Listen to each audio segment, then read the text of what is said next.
ముఖ్యమంత్రిగా రేవంత్ రెడ్డి ఉండి ఆలోచన ఆయన చెయ్యడు, ఆయనకు అవసరం లేదు, ఆయన చెయ్యడు. యాజ్ ఎ పొలిటీషియన్గా నేను చెప్తున్నా,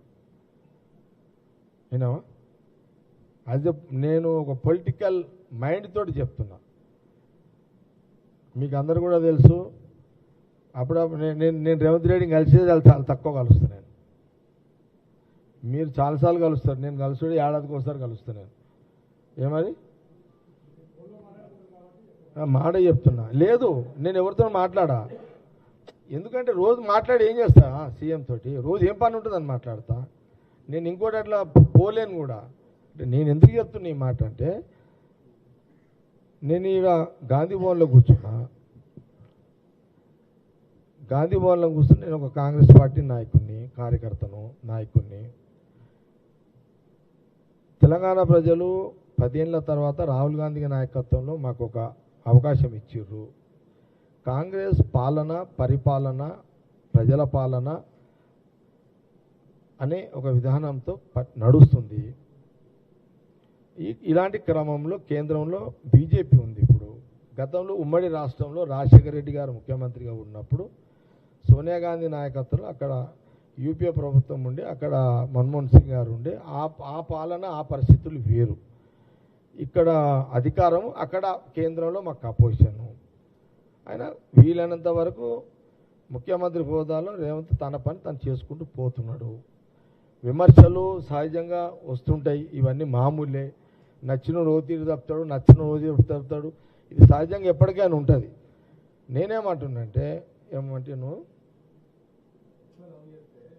ఇది అదే నేనేం చెప్తున్నా అంటే, కాబట్టి అది ఒక ముఖ్యమంత్రిగా రేవంత్ రెడ్డి ముఖ్యమంత్రి హోదాలో ఆయన ఎందుకంటే ఒక ఇంత పెద్ద జాతీయ పార్టీలో ఒక ఇంత అవకాశము కమిట్మెంట్గా ముఖ్యమంత్రి నాకు ఇచ్చిండు రాహుల్ గాంధీ అనేది ఆయనకున్నది. నాకు తెలిసినగా యాజ్ ఎ పొలిటీషియన్గా నాంచన ఎవరు అంటాడు, మనసు పడితే అందరేమంటే ఎట్లా పోతాడు, ముఖ్యమంత్రియే కదా అది పోస్టు. కాబట్టి అది నేను అంటున్నా ఏంటంటే, మీరు కూడా అసలు ఆలోచన బ్రేక్ చేసేసేయండి. వాళ్ళు అడిగిరు, వీళ్ళు అడిగిరు రేవంత్ని, సీఎంని అని అది అలాంటి చర్చకు బ్రేక్ ఇచ్చేసేయండి. ఇంకా 2.5 ఏళ్ళు గవర్నమెంట్ ఇంకా చాలా పనులు చేసేట్టున్నాయి. ఇటు బీజేపీ ప్రభుత్వాన్ని ఎదుర్కోవాలి, ఇటు డబ్బులు లేని సంసారాన్ని దిద్దుకుంటూ పాలన చేయాలి. కాబట్టి చాలా కష్టంతో కూడుకున్న ఈ యొక్క ప్రయాణం.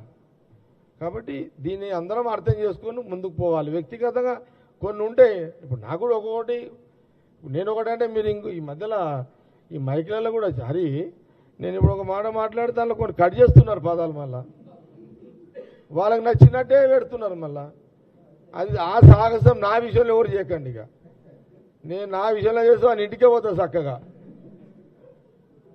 ఆడు ఇవ్వడని వాడు ఉండనాడు. ఇక ఆడు టీఆర్ఎస్ తోడు ఉండని, ఆడు బీజేపీ తోడు ఉండని, ఆడు ఇవ్వడాన్ని ఉండని. అది ఇక మేము అన్నది మీరు రాయాలి, కానీ మేము అన్న దాంట్లో తుకుడలు చేసి దాన్ని పీసులు చేసి అక్షరాలు కట్ చేసి ఇవ్వండి వచ్చిందాడు పెడుతున్నాడు. అట్లా పద్ధతి జవాబుదారు కాదు కదా. జర్నలిజం అంటే జవాబుదారు. అది జవాబుదారు లేని పని ఎట్లా చేస్తారు?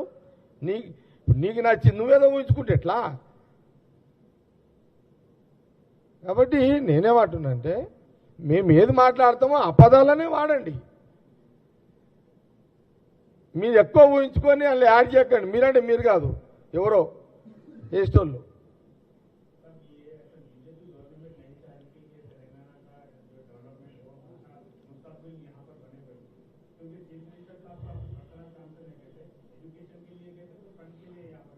चीफ मिनिस्टर देखो, चीफ मिनिस्टर अगर पर्सनल जाना उधर अमेरिका जाने के लिए रहे तो जा सकते, उनको तो कोई रोकने वाले नहीं रहते ना. पर्सनल भी जा सकते हैं. चीफ मिनिस्टर ऑफिशियल भी, ये ऑफिशियल टूर है. ऑफिशियल टूर में एजुकेशनल टूर है ये, और इंडस्ट्री टूर है. सब है इसमें. अगर CM tour CM Revanth Reddy ji का रोकने में बीजेपी गवर्नमेंट का अंदर क्या है वो बात किसी को पता नहीं है।